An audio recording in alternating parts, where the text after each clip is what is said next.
আমি কলকাতা থেকে এসেছি, পাঞ্জাব থেকে আমার একটা মানুষ ছিল, মানে মা 14 দিনের মধ্যে করে দিয়েছিল।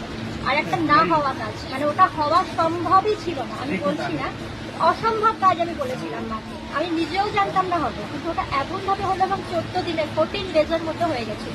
তো আমি এটা মাকে দিয়ে গেলাম এবং আমার আরো মানুষ আছে, মাকে বলেছি এবং তারও অনেকটা কাজ এগিয়ে গেছে।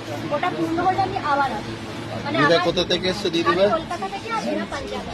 মানে আমার কৃতজ্ঞতার কোনো অন্ত নেই। না, আপনি যা মানসিক করেছিলেন ওটা সেটা একটা অসম্ভব কাজ, আমি ভাবিও নি সম্ভব হতে পারে, কিন্তু সেটা সম্ভব হয়ে গেল। আর আমার মায়ের জন্য বলেছিলাম সেটা অনেকটা এগিয়ে গেছে। ওই দিন 14 ডেজ আপনার 14 days ওই কাজ হয়ে গেছে।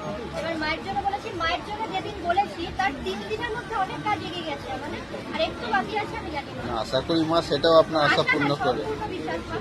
মায়ের তো ঠিক আছে, তাই আজকে মাকে এই জিনিসটা দিয়ে পুজো দিতে এসছে। ঠিক আছে, জয়